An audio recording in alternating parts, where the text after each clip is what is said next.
This is a really interesting example of the sort of thing. It's very subtle on a timber frame, and you can see the frame here, old house. But what I've done is I've just lifted a piece of lead, and in lifting the lead I've exposed a little bit of, I just took off a tiny bit of filler, and the filler fell off the front.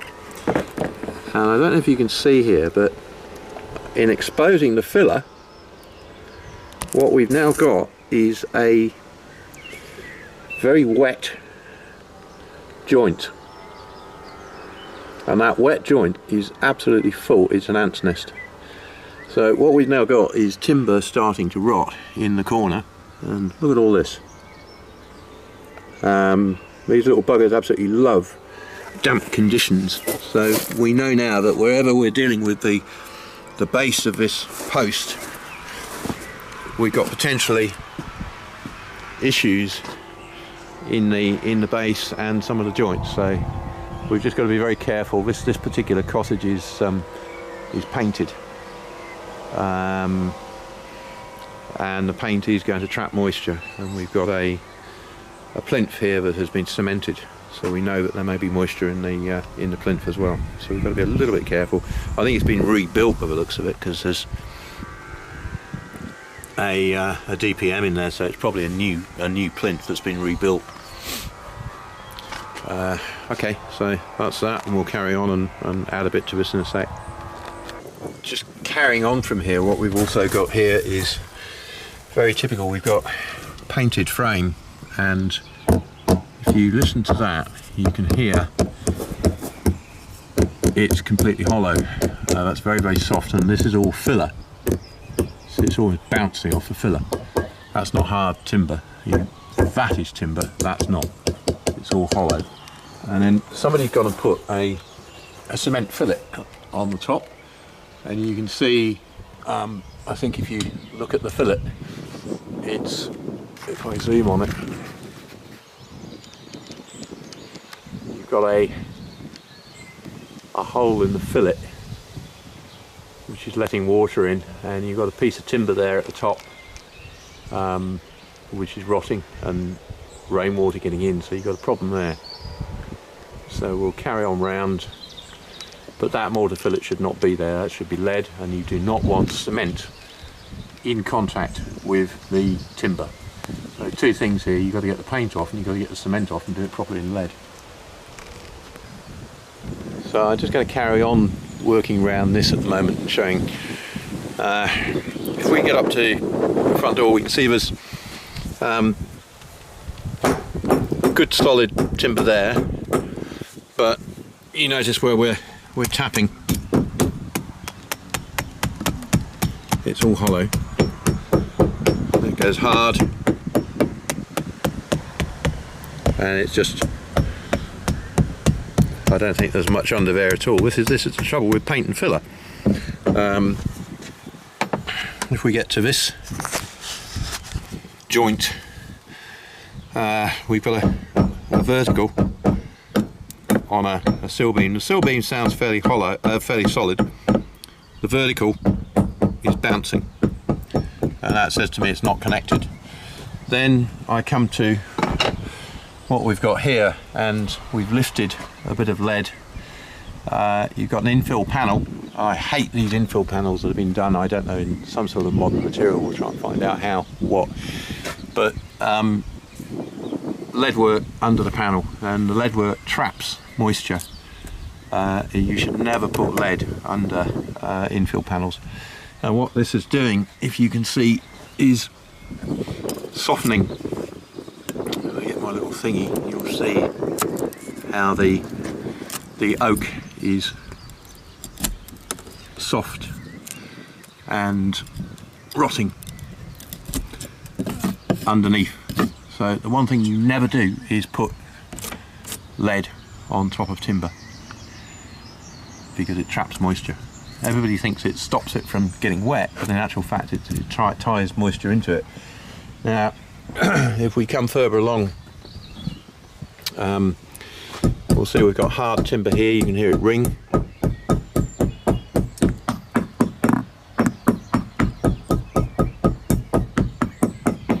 And you hear that bounce, we know that it's not particularly well done. And then you look here, I think you can see somewhere in here there is a joint. So it's hard timber and then it goes off into soft. There's nothing holding that, that's just filler. This is not connected, you can see there's no pegs of any note, that's not connected. So these things are able to, because they're not connected together, this post I don't think is connected at all, so that vertical post is able, if I show you with my thingy, it's able to move out like that, and it can also move out at the bottom because it's not connected to the sill beam, so it can do that. These pieces here are not connected, so they can rotate, as is that joint. It's not connected, there's very few, you can see there's a bit of a crack through it. There's cracking there, there's cracking in the panel. So everything here is just looking a little bit wonky, and then we get to here and you can see more cracking in the panel, and on this side more cracking. So we've got a little bit of evidence here. This is all fill, that's solid timber, that's just fill. So this whole thing here is just absolutely full of filler. Nothing is really connected. This is not, I don't think, even a piece of timber. It's just filler. And if we might be able to find out by just lifting. Yeah. And you can see underneath, it's not even timber, it's just fiberglass or something. Somebody literally made a fiberglass beam. So if we then go to the corner of the house and we look back, I think you can see that if I zoom in on that a little bit, so I've got the speed, you can see that it's moving out. It's got an outward rotation to it, so that whole section there that we're looking at is moving, or has moved at some point. Not very well tied together. Okay, so we zoom back out and you can see you've got a bit of a bulge in the wall because of it. So these are the sorts of things we're looking at constantly in doing surveys like this. We'll add a bit more in a bit. Okay, we've got a vertical finishing there which we talked about just now, which I think is a straight horizontal cut, and there's definitely a crack in the end of that. You can see that there is very loose, and if you work to the far end of that piece you can see how it's swinging loose, and I think there's a distinct possibility that that joint is not a proper joint. I think whoever the timber framer was that did this wasn't a timber framer, he's just put a piece of timber in and stuck some pegs in it to make it look like it's jointed. And if you go further up, there's a horizontal joint at the top there, and again I very much doubt that any of that is pegged together, and it's a bit suspicious because if you move around the joint you can see on the far side of it coming down the jowl there is a crack there, so we know that the thing hasn't been properly made. And in fact there's paint hanging off here, so we don't actually know where that's timber or what. I think it probably is timber, but I think it's got gunk scraped over it. And similarly this beam here is very gunky. It's not really exposed timber, so again we don't know what's under it. And you've got a vertical post here and a couple of pegs in it, but what are the pegs doing? You know, do they actually achieve anything? Are they there for anything? There's no reason why these pegs should be here. What do they do? What's the purpose of them? And again, I'm being very picky here, but we've got a piece of lead. You can see this lead here. Let's see if I waggle it, it moves. But just sticking a prodder into the end, we've got quite a bit of soft timber, and that's because it's just not being allowed to drain. We've got, I don't know what this is under here. I think it's mastic filler or whatever. And you'll notice also that the lead, I think you can see there is a crack in the lead there, and that crack runs along. So the sill beam itself is vulnerable to water. So this is not drained, and what's happening is the lead is actually letting water in. Water will run down the face of this, and as it gets to this point it's going to run in under the lead, and it's going to be trapped by the lead into the timber, and that's exactly what's happened here. That water is coming down and it's into the timber, it's rotting it, and we've got quite a bit of disintegration, deterioration in here because of it. So I hate seeing lead in timber frames. I think it is wrong to use lead. And a lot of my other colleagues, timber framers, will tell you the same thing. You can see here where I've just lifted that, we've got more rot and deterioration under the lead, and it's because it's trapping condensation moisture, and it's just not allowing the timber to stay dry. And of course you've got another problem in that there's paint all over it. So this whole thing is, I wouldn't say it's teetering on the edge, but it needs work, and it needs a review of everything that's been done to the frame. And while we're on the story of this building, actually, you can see that this is old timber on the gable, but the other part of the gable looks like it's rebuilt, but actually it's not. This is all planking. It's clad. And if you come around here, you'll see that's part of, I think, an original beam. And the whole front, if you look down, is just cladding. So this entire gable has been clad in timber. So we'll have to find out what's going on with the timber frame underneath it. The chimney is a good one. This is obviously very soft stone, some mudstone, limestone, but it's very, very soft. And if you look, you can see where it's been painted, and it's got a coating. If you look at this, it's a horrible, what it is in fact, I think it's PVA. Somebody has tried to waterproof it. So the PVA is covering the stone, and of course the stone is soft underneath because of the coating. But you can see, if we look at this, see how it's actually flexible, and that's PVA coating.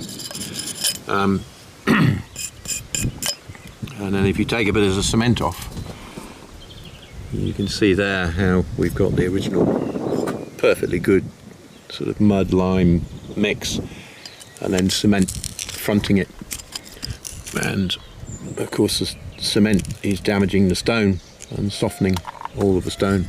You can see here this PVA coating on the top of it, which is trapping moisture and causing the stone to actually spall. And the more I take off, the more you expose this soft crumbly stone underneath from the trapped moisture. There we go. Just getting back to the timber frame again. This is again what's been done here, I don't know, but completely hollow. A little bit of 6v1 planking stuck on the front. It's all hollow, and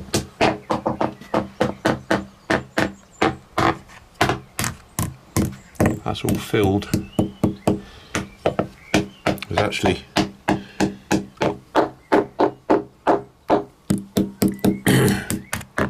I don't actually know if there's any timber in there. I think that little bit there, that little tiny sliver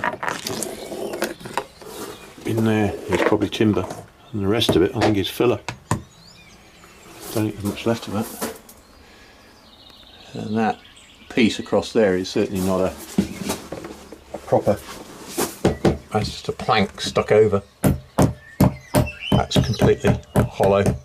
I think that's just filler and fiberglass from what I can see. And there's a tiny bit of timber there. So I suspect that most of this needs quite a bit of work doing. And you can see, I don't know what we'll find under here, but oh, lovely and wet, sopping wet. You can see the under here, it's actually wet,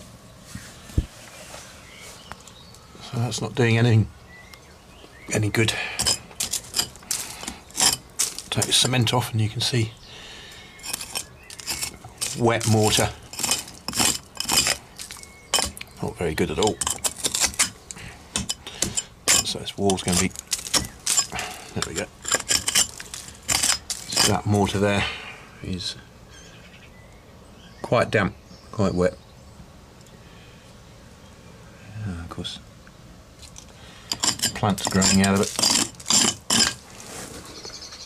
So quite a wet situation there has been caused by the lead. And if you look, let me put that back down again.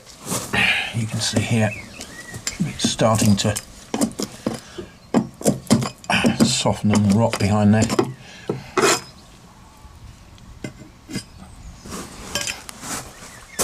And the solution to all of this is going to be sandblasting. We're going to blast this frame off and get it cleaned up, get everything off it, and then once it's been cleaned, then you can make some sensible decisions about what work you're going to do to it. But you can see just about all of this frame needs to be done. And then get the cement off that and repoint it in lime and remove the lead. Terrible stuff.